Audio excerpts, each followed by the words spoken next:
Pant அளவெடுத்து வெட்டும் முறை. முழு உயரம் எடுக்கணும்.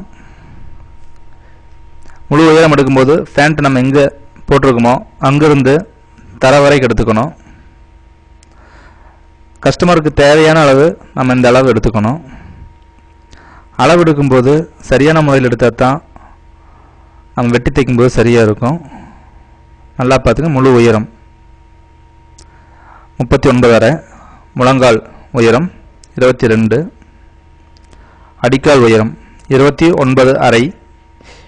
இந்த அளவு கரெக்டாக எடுத்துக்கணும். இல்லைன்னா பேண்ட் ரொம்ப கீழே லோவாக இறங்கிடும். இடுப்பின் சுற்றளவு சரியான முறையில் எடுத்துக்கணும், இல்லைன்னா பேண்ட் கலந்து வந்துடும்.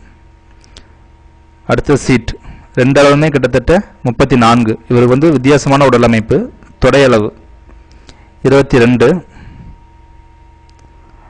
முழங்கால் சுற்றளவு, அடிக்கால் சுற்றளவு முழங்கால் 16, அடிக்கால் 18. பேண்ட் வெட்டும்போது அந்த சைடு பிசுறுகளை வெட்டி எடுத்துடணும். 2 கரை பகுதியும் ஒரே மாதிரி வச்சு வெட்டிக்கணும். உயரம் 39.5 அப்படின்னா 38.5, 1 இன்ச் கம்மி பண்ணிக்கணும். ஏன்னு கேட்டால் அந்த 1 இன்ச் பட்டிக்கு போயிடும். அதனால் தேவையான அளவு மட்டும் நம்ம எடுத்துக்கணும். மேலே 1/2 இன்ச் நம்ம தையலுக்கு போயிடும். பட்டியனுடைய அளவு 1.5 இன்ச் வரும். அதனால் அடுத்தது முழங்கால் உயரம் 22 அப்படின்னா 21 வச்சா போதும். முழங்கால் உயரம் எவ்வளோ வருதோ அதில் 1 இன்ச் கம்மி பண்ணிக்கணும். அடுத்தது அடிக்கால் உயரம் 29.5 அப்படின்னா 30ன்னு வச்சுக்கணும். 1/2 இன்ச் கூடுதலாக வச்சுக்கணும் தையலுக்காக. ஸ்டிச்சிங் அளவுச்சு தான் நம்ம கரெக்டாக விட்டு போனாலே போதும். வெட்டுறது ஒன்றும் பெரிய கஷ்டமான காரியம் கிடையாது. மார்க் போட்டு நம்ம எங்கெங்கே மார்க் போட்டோமோ அங்கெல்லாம் நேராக ஒரு கோடு போட்டுக்கணும். இந்த கோடை வச்சு தான் நம்ம மற்ற அளவுகளெல்லாம் குறிக்கணும். கோடு போடும்போது ரொம்ப அழுத்தமாக போடக்கூடாது. டிசி மார்க் லேசாக விழுந்தால் போதும். நான் உங்களுக்கு தெரியணும் அப்படிங்கிறதுக்காக கொஞ்சம் அழுத்தமாக போட்டிருக்கேன். பேண்ட் வெட்டுற முறைகளில் பல்வேறு முறைகள் இருந்தாலும் இது ஒரு சுலபமான முறை. இது ஒரு ஃப்ளாட் பேண்ட் அப்படிங்கிறதால உங்களுக்கு ஈஸியாக வெட்டுற முறையை நான் சொல்லி கொடுத்துருக்கேன். சிங்கிள் ப்ளீட், டபுள் ப்ளீட், இந்த மாதிரி பேண்ட்டுகளில் மாடல்ஸ் நிறைய இருக்குது. பென்சில் ஃபிட் வேறு இருக்குது. எத்தனையோ மாடல்கள் இருந்தாலும் இது வந்து ஒரு ரிச் லுக்காக இருக்கும். இந்த மாதிரி பேண்ட் வெட்டும்போது கரெக்டாக வெட்டிக்கணும். ஒரு சிலருக்கு இடுப்பளவு சீட்டளவு மாறும். இப்போ நம்ம என்ன பண்ணுறோன்னா சீட்டளவு 3இல் ஒரு பகுதி வச்சு மார்க் போட்டுடுறோம். சீட்டளவு 34 அப்படின்னா 3இல் ஒரு பகுதி எவ்வளோன்னு கேட்டிங்கன்னா கால்குலேஷன் பண்ணிக்கணும். 10.5. அடுத்தது நடுவில் ஒரு கோடு போட்டிருக்கோம் 5.25, 10ல் பாதி 5.25. அதே மாதிரி மேலேயும் ஒரு 5.25 மார்க் போட்டிருக்கோம். அதாவது இது ஒரு மத்திய பகுதியில் ஒரு கோடு, அதாவது 3 கோடும் வந்து ஒரே மாதிரி சென்டராக இருக்கணும். அதுக்காக நம்ம ஒரு கோடு போட்டிருக்கோம். முழங்கால் அளவுலையும் 5.25 குறிச்சிருக்கோம். அதே மாதிரி அடிக்கால்லையும் ஒரு 5.25 குறிச்சிருக்கோம். தொடையளவு நம்ம எவ்வளோ எடுத்தோமோ அதில் பாதி அளவு இந்த 4 கோடுகள்லேயே குறிச்சிருக்கோம். அடுத்தது சீட்டனுடைய சுற்றளவில் 4இல் ஒரு பகுதி ப்ளஸ் 1 இன்ச் சேர்த்துனா 9.5. சீட்டளவு 34 அப்படின்னா 4 போட்டால் 8.5 வரும். ப்ளஸ் தையலுக்காக 1 இன்ச் 9.5. அதே மாதிரி இங்கே பார்த்தீங்கன்னா சீட்டளவில் 12இல் ஒரு பகுதி எவ்வளோ வருதோ அந்த அளவு போட்டுக்கலாம். அப்படி இல்லை அப்படின்னா ஒரு 3.5 வச்சுக்கலாம். வச்சுட்டு 2 ஒரு கோடு நேராக போட்டுக்கணும். போட்டு அடுத்து ஃப்ரெண்ட்ஸ் கர்வ் வச்சு வளைவு ஷேப் நல்லா வரைஞ்சிக்கலாம். இந்த வளைவு ஷேப் நல்லா வரையணும் அப்படின்னா இந்த மாதிரி ஃப்ரெண்ட்ஸ் கர்வ் வச்சு போட்டிங்கன்னா நல்லா நீட்டாக இருக்குது பார்க்குறக்கு. அடுத்தது இடுப்பின் சுற்றளவில் 4இல் ஒரு பகுதி வச்சு அது கூட 1 இன்ச் ஆட் பண்ணிக்கணும். ஆட் பண்ணி நம்ம இந்த மாதிரி போட்டுருவோம். இடுப்புடைய அளவு பார்த்தீங்கன்னா 34, 4இல் ஒரு பகுதி 8.5, அது கூட 1 இன்ச் சேர்த்துனா 9.5. இது வந்து தையலுக்கு நீங்கள் எவ்வளோ வேணுமோ வச்சுக்கலாம். நீங்கள் தைக்க முறையை பொறுத்த இது மாறுபடும். நான் வந்து 1/2 இன்ச் அங்கே ஒரு 1/2 இன்ச் இங்கே ஒரு 1/2 இன்ச் அப்படின்னு சொல்கிறாங்காட்டிக்கு வருது. அடுத்தது முழங்கால் சுற்றளவு. முழங்கால் சுற்று 4இல் ஒரு பகுதி வச்சுக்கணும். எவ்வளோன்னு கேட்டிங்கன்னா 16. அப்போனா 4, மத்திய பகுதியிலிருந்து 4, வலதுபுறம் இடதுபுறம் மொத்தமாக 8. நல்லா பார்த்துக்குங்க வீடியோவை. ஒரு முறைக்கு இருமுறை பார்த்தா தான் இது புரியும். அதுவும் இல்லாமல் இது வந்து ஒரு ரெடிமேட் கட்டிங் மெத்தட்ஸ், ரொம்ப சுலபமான முறை. அடுத்தது அடிக்கால் 18 அப்படின்னா 4 ஒரு பகுதி 4.5. அதே மாதிரி 2 பக்கம் 4.5 அப்படின்னு நம்ம மார்க் போட்டிருக்கோம். எத்தனையோ முறைகள் இருக்குது வெட்டு முறைகளில், இது வந்து மிக சுலபமான முறை. அடுத்தது ஒரு கோடு போட்டு இணைச்சிடணும். நம்ம எங்கெங்கே மார்க் போட்டிருக்கோமோ அங்கே எல்லாமே ஒரு கோடு போட்டு இணைச்சிடணும். இந்த மாதிரி வளைவு ஸ்கேல்கள் கடைகளில் இருக்குது. இந்த மாதிரி வாங்கி போட்டு யூஸ் பண்ணிங்கன்னா அந்த ஃபேண்ட்டுடைய அமைப்பு வந்து நல்லா இருக்கும். பார்க்கும்போதே கோடுகள் போடும்போது டாட் லைனில் கூட போட்டுக்கலாம்.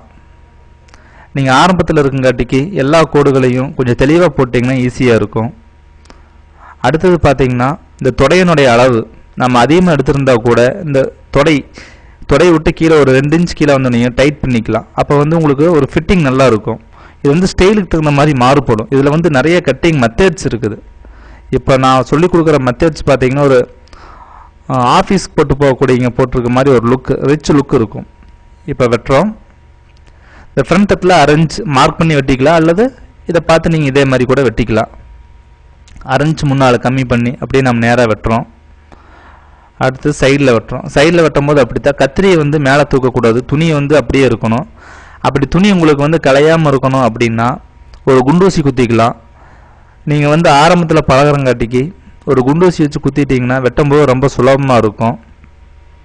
வெட்டும்போது தேவையான பகுதியில் மட்டும்தான் வெட்டணும். எல்லா பகுதியும் வெட்டி வெளியே எடுக்கக்கூடாது. நமக்கு வெட்டுறதுக்கு ரொம்ப சுலபமாக இருக்குது அப்படின்ட்டு நாம் அப்படியே வளைச்சி கொண்டு போய் வெட்டினோம் அப்படின்னா அந்த பெல்ட் பட்டிக்கு இந்த பாக்கெட் இந்த மாதிரி மற்ற பாகங்கள் தயாரிக்க நமக்கு துணி வந்து ஒட்டு போட வேண்டியது அதிகமாக இருக்கும்.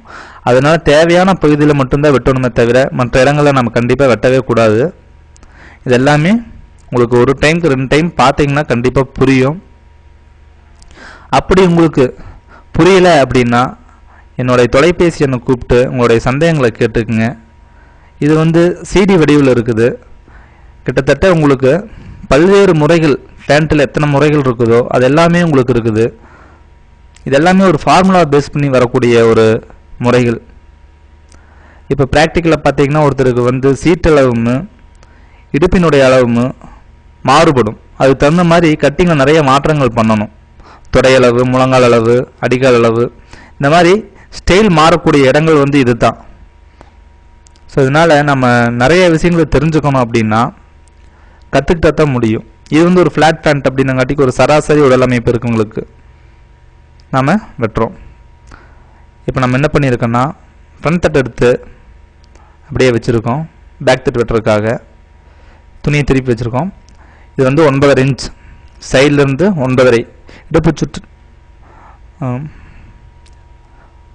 சீட்டோடைய அளவில் 4 ஒரு பகுதி ப்ளஸ் அரேஞ்ச் வச்சு நம்ம ஒரு மார்க் போட்டிருக்கோம். அதே மாதிரி ஃப்ரண்ட் தட்டை விட பேக் தட்டு அரேஞ்ச் உள்ளே போயிருக்கணும். மார்க் போட்டு ஒரு கோடு போடுறோம். நல்லா தெளிவாக பார்த்துக்குங்க. போட்டு அடுத்தது நல்லா பார்த்துங்க, செக் பண்ணுறோம். 10 இன்ச் இடுப்பு சுற்றளவுனா 4 ஒரு பகுதி மாதிரி. அடுத்தது பேக் தட்டு ஃப்ரண்ட்டை விட 2 இன்ச் அதிகமாக இருக்கணும். நல்லா பார்த்துக்குங்க. இடுப்பு சுற்று 4 ஒரு பகுதி ப்ளஸ் 1.5 இன்ச் ஆட் பண்ணிவிட்டு வச்சுருக்கோம். 10 இன்ச் ஒரு மார்க் போடுறோம். சைடு சிலருக்கு இடுப்பு குறுகலாக இருந்தால் இது உள்ளே வரும், இது அதிகமாக இருக்கிறதால இந்த மாதிரி வருது. நேராக ஒரு கோடு போட்டு மறுபடியும் ஒரு 2 இன்ச் எக்ஸ்டெண்ட் பண்ணிக்கலாம். இது ஆரம்பத்திலே போட்டுருக்கலாம், உங்களுக்கு தெரியணும் அப்படிங்கிறதுக்காக நான் போடக்கூடிய ஒரு கோடு பார்த்துக்குங்க. 2 இன்ச் எதுக்குன்னு கேட்டால் தையலுக்கு. நான் வந்து நாளைக்கு ஃபேண்ட் 10 அப்படின்னா ஆல்ட்ரு பண்ணுறதுக்காக. அதே மாதிரி தொடையோடைய அளவு அங்கே வந்து ஒரு 3 இன்ச் நம்ம வைக்க போகிறோம். 2.5 இன்ச் இருந்தாலே போதும். 3 இன்ச்சுங்கிறது நம்ம ஆல்ட்ரேஷன் பண்ணுறதுக்காக வைக்கக்கூடிய ஒரு முறை. காலினுடைய பகுதி மாறுறதுக்காக, ஸ்டைல் மாறும் அதுக்காக வைக்கிறோம். அதே மாதிரி முழங்கால் அது ஒரு 2 இன்ச் ஆட் பண்ணியிருக்கோம். 1.5 இருந்தாலே போதும். ஆனால் தைக்கும் போது நம்ம 1.5 இன்ச்சில் தான் தைப்போம். ஆனால் நம்ம வெட்டும் போது 2 இன்ச் வச்சுருக்கோம். எதுக்காகன்னு கேட்டோம்னா அரேஞ்ச் நம்ம உள்ள எக்ஸ்ட்ரா வச்சுருப்போம். கால் கொஞ்சம் டைட்டாக இருந்தால் லூஸ் பண்ணிக்கலாம், அதுக்காக ஒரு ஆல்ட்ரேஷன் மெத்தட்காக. அதே மாதிரி அடிக்காலே 2 இன்ச். அதே மாதிரி கீழே ஒரு நேராக ஒரு கோடு போட்டுக்கணும். பேக் தட் ஃப்ரண்ட் தட், ஏன்னா நேராக இருக்கணும், இல்லைன்னா கால் வந்து திருவில் அடிக்கும். ஒரு கால் மேலேயும் ஒரு கால் கீழே இருக்கும், தைக்கும்போது ரொம்ப சிரமமாக இருக்கும். அடுத்தது இந்த தொடையளவு சீட்டளவு. இப்போ நான் வரைஞ்ச மாதிரி வரைஞ்சிட்டு ஒரு 2 இன்ச் அல்லது ஃபேண்டின் அளவு மாறும். இதுக்கெல்லாம் ஃபார்முலாஸ் இருக்குது. இந்த மாதிரி நல்லா ரவுண்டாக வரைஞ்சிடணும் ஃப்ரண்ட்ஸ் கர்வ் வச்சு. அடுத்தது நம்ம எக்ஸ்ட்ரா வெளியே விட்ட 2 இன்ச்சோட இதையும் வரைஞ்சிடணும். வரைஞ்சிட்டு நல்லா பார்த்துக்குங்க, வரைஞ்சிடறோம். வரைஞ்சிட்டு அப்படியே ரவுண்டாக வெட்டி எடுத்துடுறோம். வெட்டும்போது பார்த்தீங்கன்னா பிசுறு பிசுறாக வெட்டாமல் கத்திரி ஒரே நேக்காக பிடிச்சி வெட்டணும். கத்திரி வந்து ஆரம்பத்தில் பிடிக்கும்போது கொஞ்சம் சிரமமாக தான் இருக்கும்.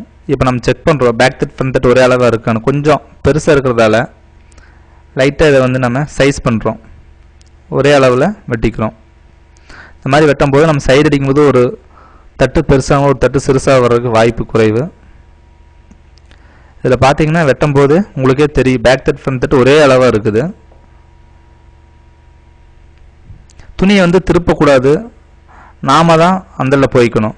துணியை போட்டு அந்தலையும் இந்தலையும் திருப்பக்கூடாது. அடுத்தது அப்படியே தள்ளி வச்சு வெட்டணும். கீழே முழங்கால் அடிக்கால் 2 இன்ச்சு, தொடையளவு 3 இன்ச்சு, அந்த பகுதி கிட்ட அப்படியே தள்ளி வச்சு பேக் தட் ஃப்ரண்ட் தட் 2டையுமே வெட்டிடணும்.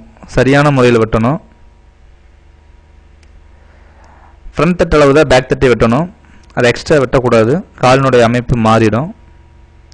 வெட்டிட்டு அதே மாதிரி கீழே பிசுறுகளை சைஸ் பண்ணிடணும்.